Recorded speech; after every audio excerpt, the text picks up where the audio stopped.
گوتم بدھ بھی نبی ہو سکتا ہے. رام کرشن کے بارے میں بھی کچھ لوگوں نے کلام کر دیا. ہاں یہ میں ان لوگوں کی بات نہیں کر رہا ہوں جو رام کرشن کے بھکت ہیں، بلکہ میں بعض مسلمان اسکالر کہے جانے والوں کی بات کر رہا ہوں.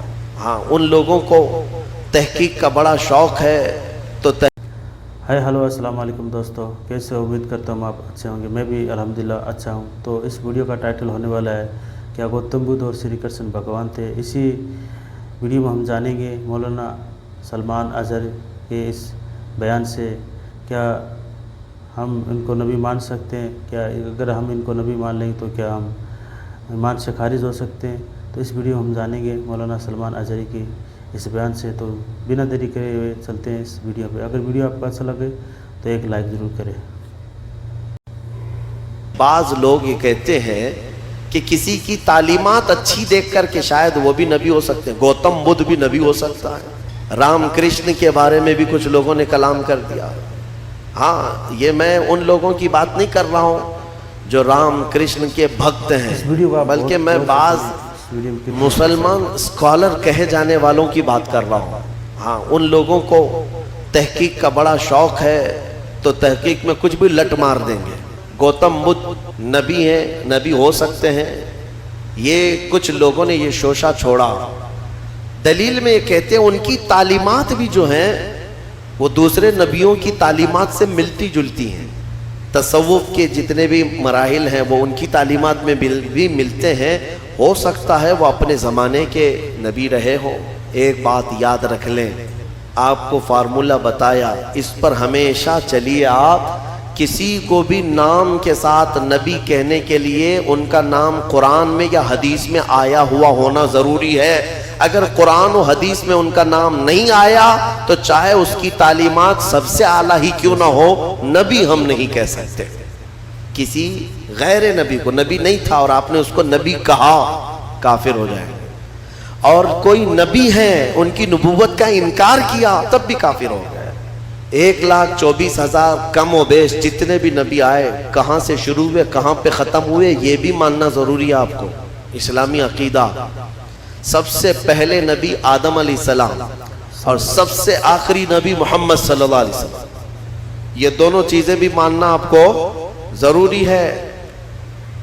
قرآن پاک جب مکمل ترتیب دے دیا گیا نا، مکمل ترتیب دے دیا گیا، کور لگا دیے گئے قرآن، اور حضرت عثمان غنی نے فرمایا اب قرآن وہی ہے جو ان دو رٹ کے بیچ میں ہے، اس میں کوئی ایک ورق زیادہ بھی نہیں کرے گا اور ایک ورق اس میں سے نکالے گا بھی نہیں، سب گنا جا چکا ہے.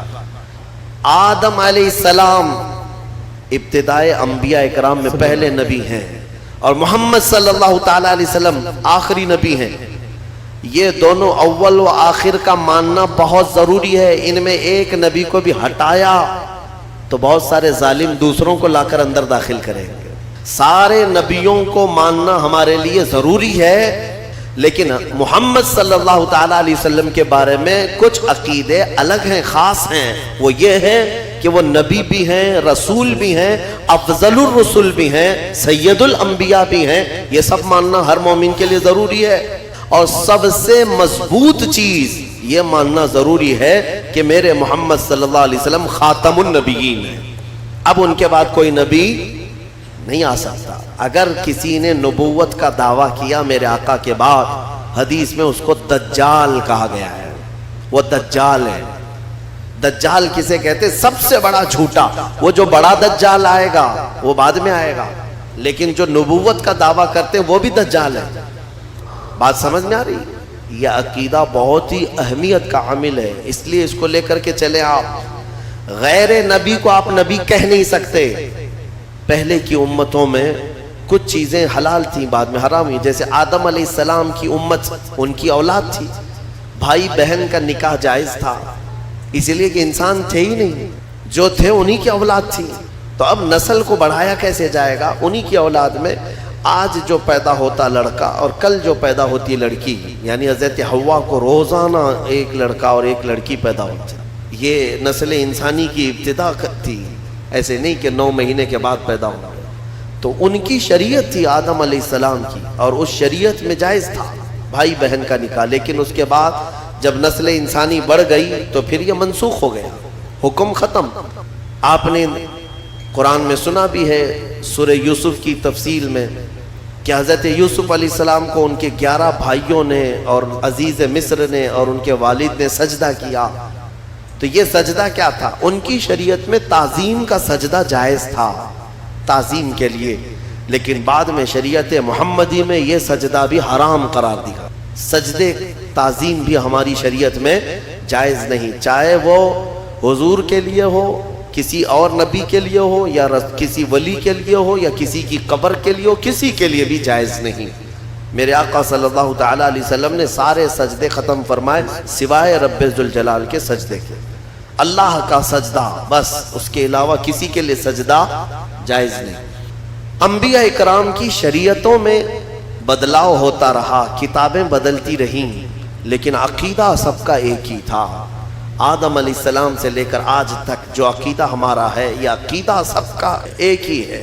یہ کتنے نبی آئے، ان کی صحیح تعداد تو اللہ اور اس کے رسول کو ہی معلوم، لیکن کچھ حدیثوں میں ایک فیگر ملتا ہے، ایک روایت میں حضور اکرم صلی اللہ تعالیٰ علیہ وسلم کی حدیث میں ملتا ہے 1,24,000، اور ایک روایت میں 2,24,000۔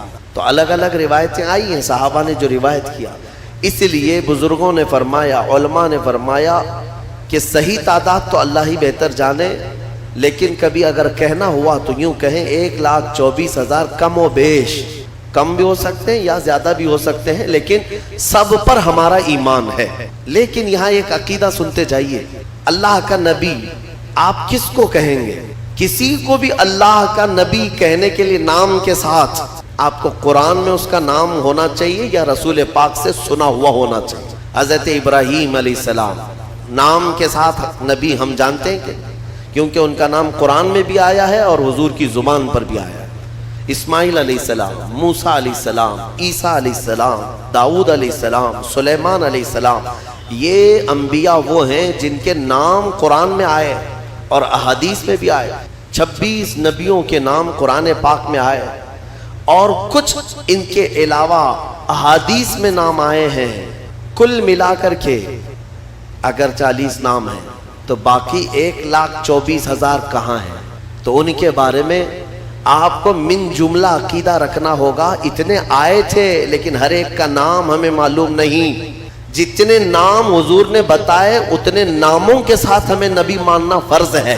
اب یہاں پر وہی بات آ جاتی ہے، بعض لوگ یہ کہتے ہیں کہ کسی کی تعلیمات اچھی دیکھ کر کے شاید وہ بھی نبی ہو سکتے ہیں، گوتم بدھ بھی نبی ہو سکتا ہے۔ رام کرشن کے بارے میں بھی کچھ لوگوں نے کلام کر دیا۔ ہاں، یہ میں ان لوگوں کی بات نہیں کر رہا ہوں جو رام کرشن کے بھکت ہیں، بلکہ میں بعض مسلمان اسکالر کہے جانے والوں کی بات کر رہا ہوں۔ ہاں، ان لوگوں کو تحقیق کا بڑا شوق ہے تو تحقیق میں کچھ بھی لٹ مار دیں گے۔ کیوں میاں گوتم بدھ نبی ہیں؟ یہ کچھ لوگوں نے یہ شوشہ چھوڑا، دلیل میں یہ کہتے ہیں ان کی تعلیمات بھی جو ہیں وہ دوسرے نبیوں کی تعلیمات سے ملتی جلتی ہیں۔ اخلاق کی تعلیم ہے، اچھائی کی تعلیم ہے، تصوف کے جتنے بھی مراحل ہیں وہ ان کی تعلیمات میں بھی ملتے ہیں۔ ہو سکتا ہے وہ اپنے زمانے کے نبی رہے ہوں۔ ایک بات یاد رکھ لیں، میں نے جو آپ کو فارمولہ بتایا اس پر ہمیشہ چلیے۔ آپ کسی کو بھی نام کے ساتھ نبی کہنے کے لیے ان کا نام قرآن میں یا حدیث میں آیا ہوا ہونا ضروری ہے۔ اگر قرآن و حدیث میں ان کا نام نہیں آیا تو چاہے اس کی تعلیمات سب سے اعلیٰ ہی کیوں نہ ہو، نبی ہم نہیں کہہ سکتے۔ اور اگر غیر نبی کو آپ نے نبی مان لیا، کافر ہو جاؤ، معاذ اللہ ہے۔ کسی غیر نبی کو، نبی نہیں تھا اور آپ نے اس کو نبی کہا، کافر ہو جائے۔